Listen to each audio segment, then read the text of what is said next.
In the medieval ages, China experienced what is arguably their greatest period in the entirety of their history up till that point. Following the collapse of the massively influential Sui dynasty, a small period of division had concluded with the Tang consolidating control over the Chinese realm. For the first time in centuries, China had finally stabilized under the control of this new dynasty, which meant that advancement in all aspects was once again made possible. The Tang contributed massively to the new Chinese Golden Age, as culture, science, the administration and the economy all flourished. On top of that, the military became formidable, managing to defend the empire from nomadic invaders and expanding into Mongolia and Central Asia significantly. Despite it all though, by the start of the 10th century, the Tang had declined. Internal rebellions, political instability and the rise of a bunch of military figures ultimately resulted in the collapse of the dynasty and the fall of China into the 5 dynasties and 10 kingdoms period. Yes, that is its actual name. During this time, the later Liang would attempt to rebuild China from the ground up, before being conquered by the later Tang, who were overthrown by the later Jin, who were overthrown by the later Han, who were at last overthrown by the later Zhou. These Zhou then moved southwards in hopes of reunifying the country, but they were stopped in their tracks as the Song dynasty took power instead. As if the Tang Golden Age wasn't enough, the Song would continue down their footsteps, building another impressive empire in the heart of the Middle Kingdom. Territorially, they are one of the smallest Chinese dynasties, with them just barely managing to unite all of the traditionally core territories of the state. Do not let this fool you. The Song were equally, if not more competent than the Tang, enriching Chinese society greatly.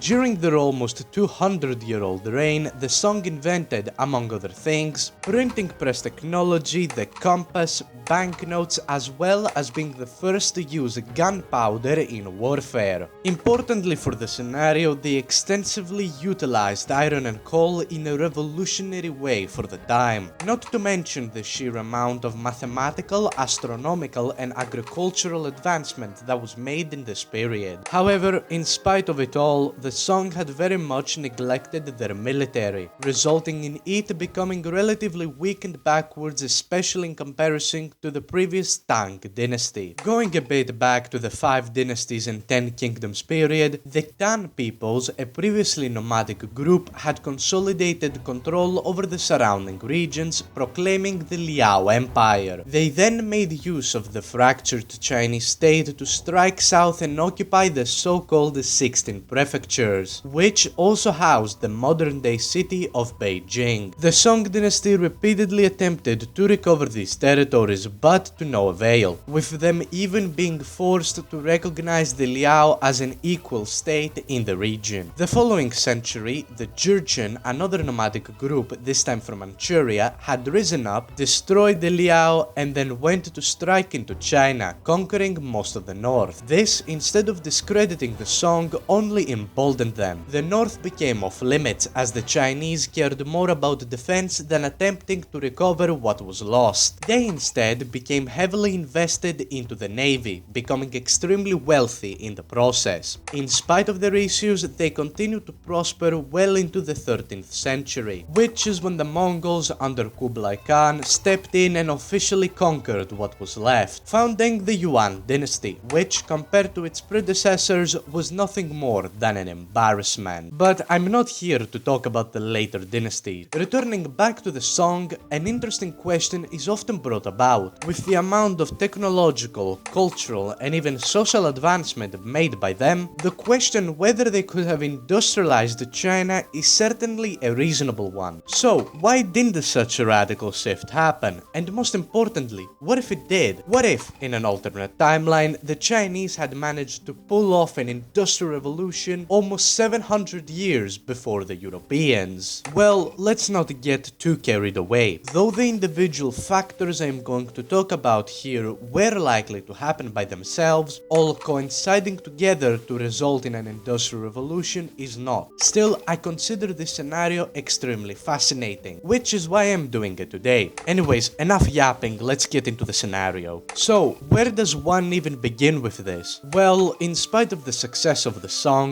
there were still many roadblocks that would need to be overcome in order to even initiate an industrial revolution. That includes strengthening communication across the whole country, managing to extract and utilize resources of the vast realm more effectively, and, most importantly, the development of a middle class, something absent from medieval China. When it comes to the first issue, that can be easily solved with the technology already available to the song. The song could use printing press technology to spread information across the country extremely quickly, as well as building signal towers with flags or smoke to deliver messages over long distances. The problem arises when it comes to controlling and effectively using the industrial resources. Though it is true that under the Song dynasty, China did indeed make use of coal and iron in ways unseen before, the extraction, transportation, and distribution methods of said materials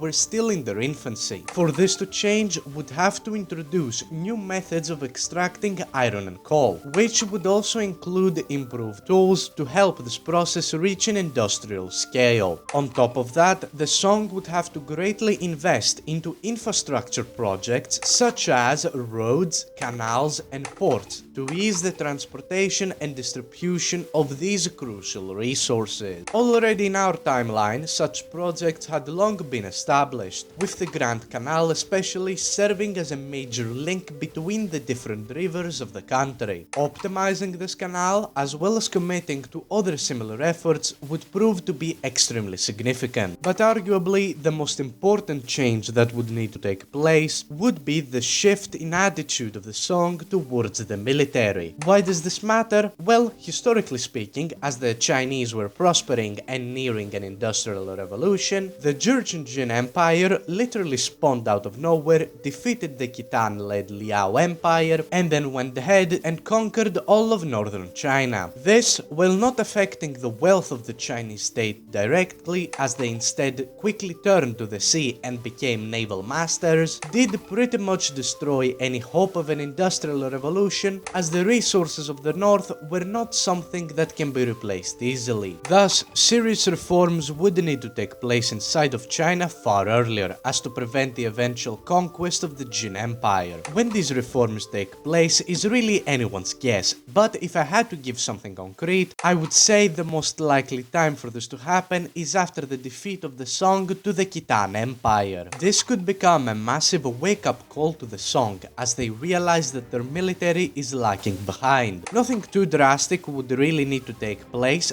just enough so as in the 12th century, the Song would be much better prepared against the Jin. As a result, when they do eventually invade, the Chinese would be able to at least hold them off, meaning the bulk of northern China would be spared Jurchen occupation. Now, with the materials needed secured and the communication problems fixed, that already brings us to the final point of achieving an industrial revolution, that is the development of the middle class. Typically, those part of the middle class, such as merchants, artisans, professionals, small business owners, etc., have the ability to push for innovations and change in a way unlike the lower class. Furthermore, the middle class consists mostly of the perfect population that can handle industrial operations, with the educated folk in particular playing a crucial role in said department. Without this major social advancement, an industrial revolution is quite simply impossible. So, did the Song come close to achieving this?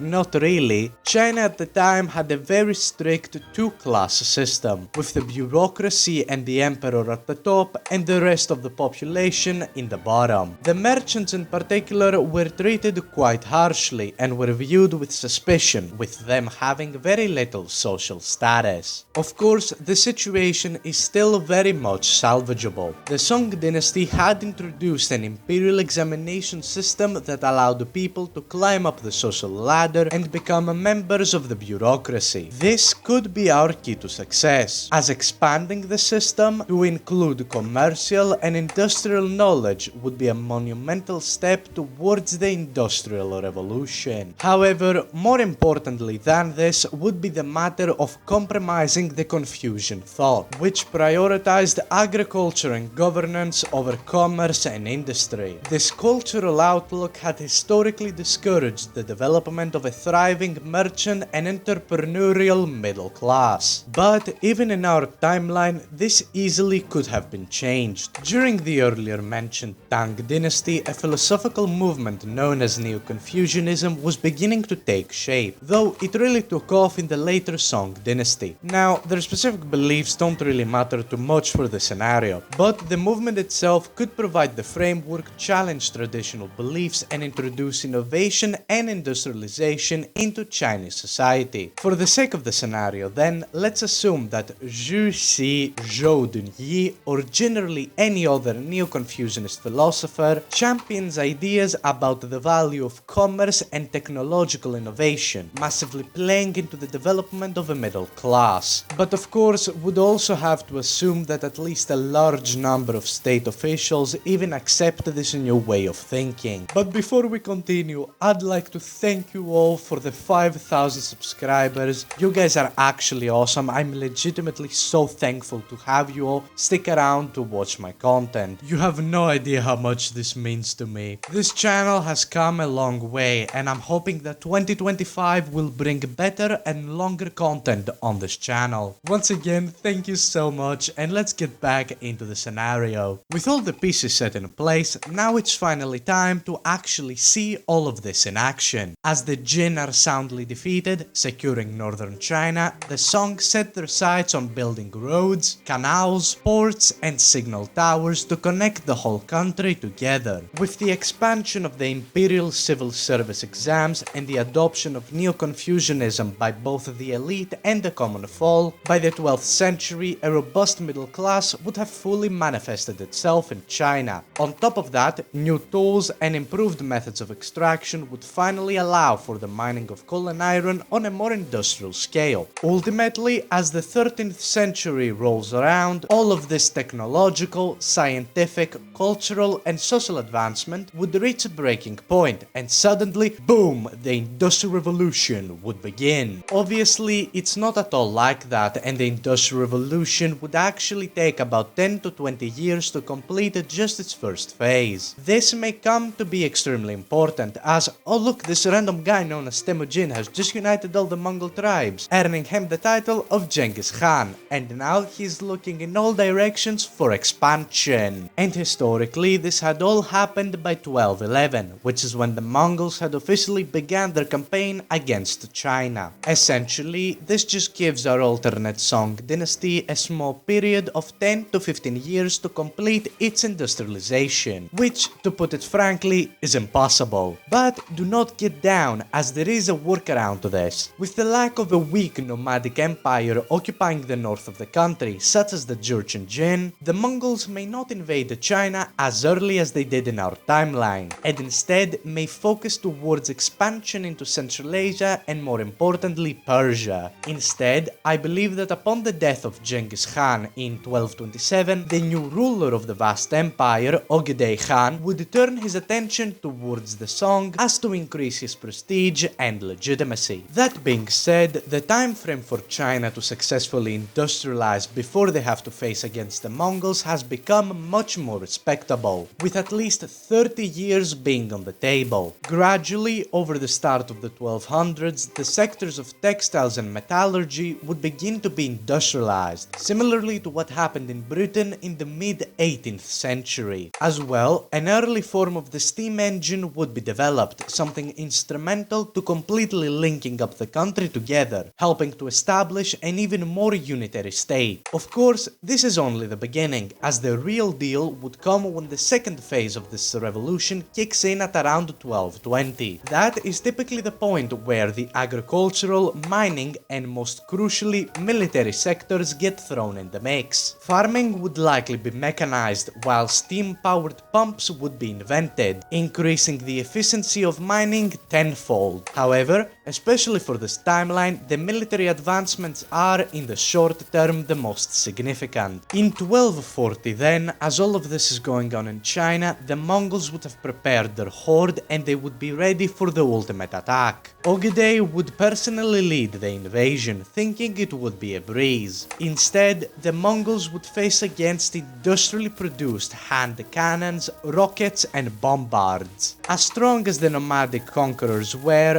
a horse is not going to fight industrial warfare. In the chaos, I consider it decently likely that rather than the Mongols making advances into China, the Song would take the opportunity to reclaim the 16 prefectures that were lost to the Tan Liao all those years ago. With the last existential threat towards the Industrial Revolution, and indeed the Chinese state as a whole, gone, China can finally finish industrializing. Factories would slowly begin popping up in major metropolitan centers, creating new job opportunities for many people across the country.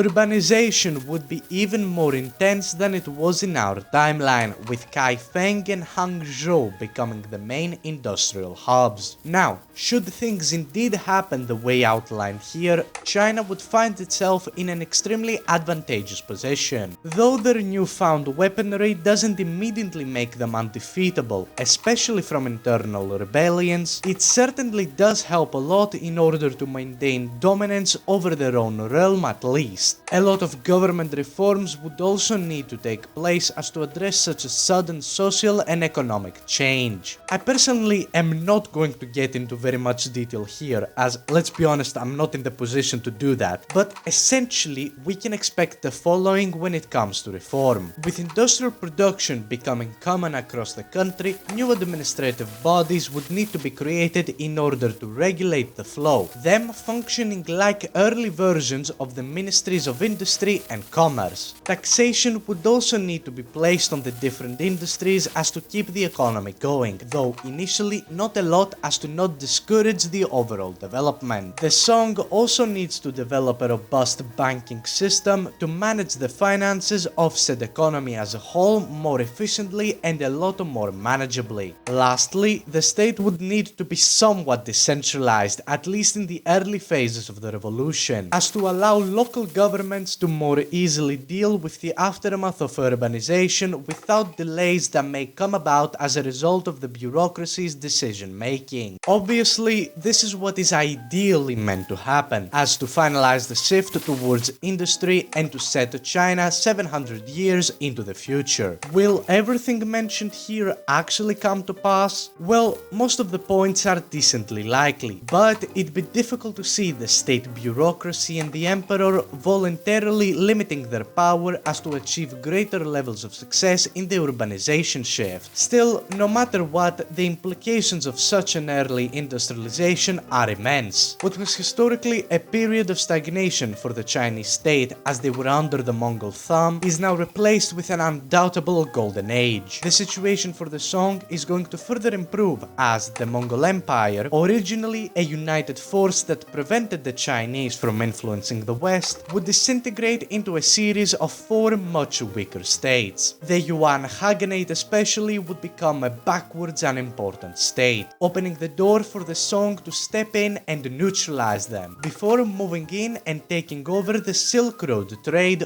once again linking up Europe and Asia. By now, we've reached the point of the scenario where making extremely detailed predictions becomes difficult, so from here I will be a bit vaguer, though there is still a lot to talk about. China is not going to remain trapped in their bubble for long, as simple need for resources would motivate them to expand their boundaries. Thus, colonization would likely start being promoted by the bureaucracy during the early to mid 14th century. Though historically China was indeed pretty openly against colonization, here, with a reformed Confucian thought and a different political system altogether, I do personally consider it very likely. On top of that, this doesn't mean that the Song go on a conquering spree across East Asia in the same way, say, the Europeans would. Instead, independent merchants founded by state elites would go searching for places rich in resources and setting up small kingdoms in the name of the Song. To me personally, East Africa seems like the most suitable for this goal.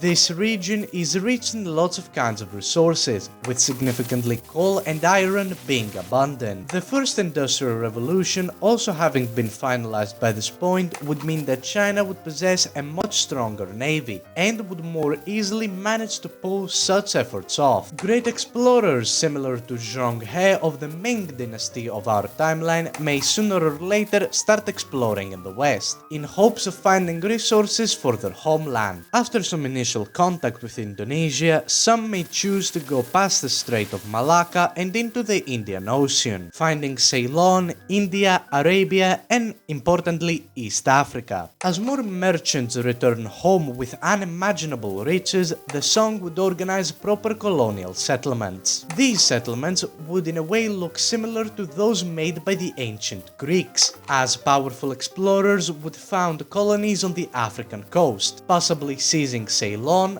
the Maldives, the entrance to Malacca, and even Formosa along the way. These states, though pledging their allegiance to the Chinese crown, would in function be mostly autonomous, spreading Chinese influence across their own regions. Over time, the settlers would begin mixing with the local populations, eventually creating unique cultural identities, though this process would take centuries. For now, the song would prosper as resources from their colonies would flood in to fuel their industries, improving the life of the average person by a long shot, and exporting their outputs to outside markets such as Europe for much cheaper prices. Speaking of the Europeans, a lot of you by now are probably screaming at me to talk about how a Chinese industrialization this early on would result in Europe to do the same at around the same time. However, I highly doubt that. Entering the 15th century, by the time China begins to make serious contact with the continent, most states would either be too weak, fighting prolonged civil wars, or be too decentralized to be able to properly adapt to the whole economic and social overhaul. Venice and Genoa may be the only ones capable of industrializing, but even then they don't have an immediate reason to, as they already dominate trade in the most significant sea of the known world. Instead, with cheap imports flowing into the continent from China, the Europeans are likely to increasingly become dependent on the song as a result, limiting the need of industrial progress altogether, at least for now. Rather, European focus might soon turn elsewhere, as the Ottomans expand their power across the Eastern Mediterranean, effectively halting east-west communication. The Portuguese especially may look for alternative and faster routes to China, particularly via the sea. Initially, this may mirror our own timeline to a certain extent, with changes only becoming apparent as the Portuguese sail around the Cape of Good Hope. Entering the Indian Ocean, unlike our timeline where they basically entered into uncharted territory, Portugal would face the ginormous maritime colonial and trade network the Chinese would have built for about a century by this point. To the song,